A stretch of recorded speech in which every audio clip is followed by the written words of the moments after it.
hey, I've got one more. I'm encrypted. And I've got a fantastic encryption mechanism. I don't care what it is, AES, whatever it may be. Let me ask you a question. If you have encryption, okay, you encrypt packet from A to B, right? How many of you believe that encryption really solves the problem to a very large extent? I mean, come on, you. All right, this is not a trick question, so you don't have to be frightened, right? It's like, okay, just one. I'm glad. The rest of you, how many of you don't care? Just finish so I can have my coffee. Who cares what it is? What was encryption again? Okay, so we encrypt data. But would we be able to have a Trojan that's going to be able to take screenshots? And if we have screenshots, either through physical screenshots or through electronic screenshots, now your encryption doesn't work anymore, does it?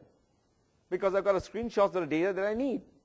So defense mechanism, encryption, breach mechanism, screenshots, and there are millions of other methods that we talk about.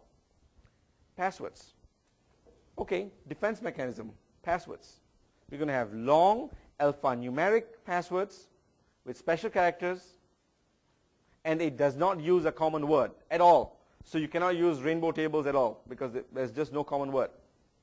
Let's say it's humanly possible. How many of you think, well, how long is it going to take for us to breach something like that?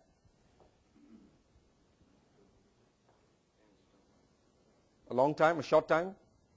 Can I launch an attack right now? EC Council gives you $5,000. $5,000 right now, and the man with the shortest amount of time, and you got to demo it right here, would win this. Any idea? What kind of computing power we would need? I mean, it's 19 characters long. It's not 7 or 8. What, a week? No? 100 years? Let's say 5 years. Let's say we have supercomputer. You think it's possible in 5 years? Yeah, you can plot a computer. Quantum computer.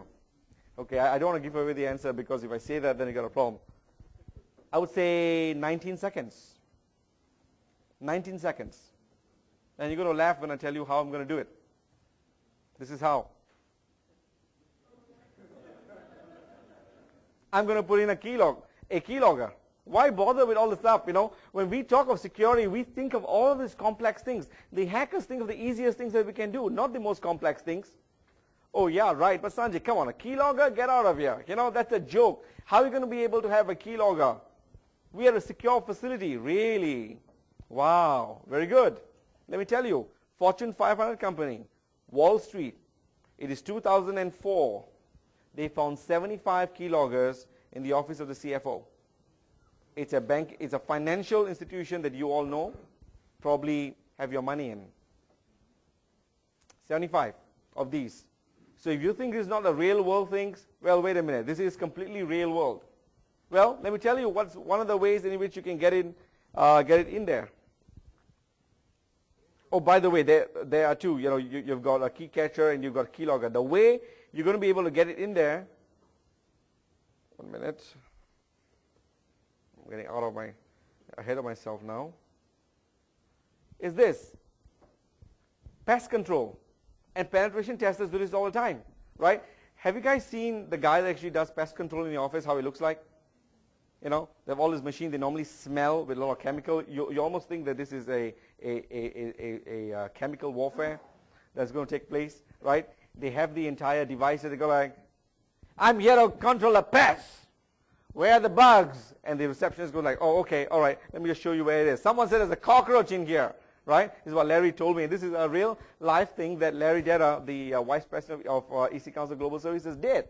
They literally sent in someone in a pen test environment, and they walked in there. You know, actually it was him himself walked in, and he's quite a good-looking guy. And you know, he actually has all of this device out there, and says, someone said there's a cockroach. The receptionist flipped as soon as she heard cockroach. He said, oh, let me show you where it is. You know, it must be here. And he went around and said, all right, and started spraying. And they saw machines. Of course, he got his get-out-of-jail-free card in his pocket. And what he did was he started going at the back of computers. I mean, that's what you do, isn't it? I mean, where do you find cockroaches? Just out in the aisle? No way. So they allow you to go behind computers, behind documents, behind all of that. Right? You move paper piles, and you plant in a keylogger. Right? Back to the IT policy.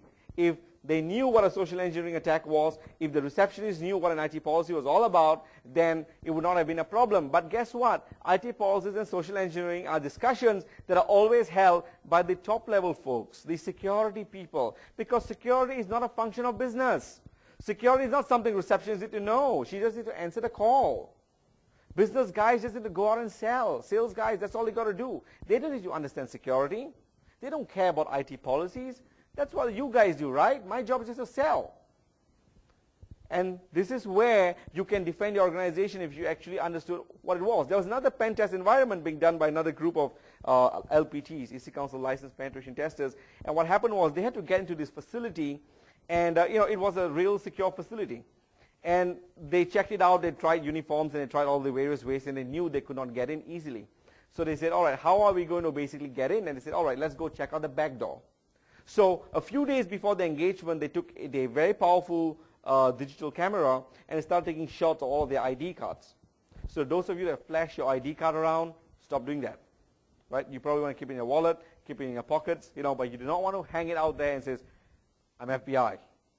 Right? It just happens in the movies because someone's taking shots of you with all these devices, especially when you're in the airport. Right? You're out from your meeting, you're running to the nearest airport, you're trying to get a connection, and you just leave your ID around, and you're running through the gates because you're going to miss your flight, and now you got a problem because someone's out there taking pictures. In fact, if you go on the net, I'll show you sites, they'll give you the IDs of every single government ID card, how it looks like, front and back. And then you just get a hotel ID card that you get. You just print out a new ID, paste it front and back. It looks almost real unless someone verifies it. So what did they do? They took that, they put on their tag, they went out to the car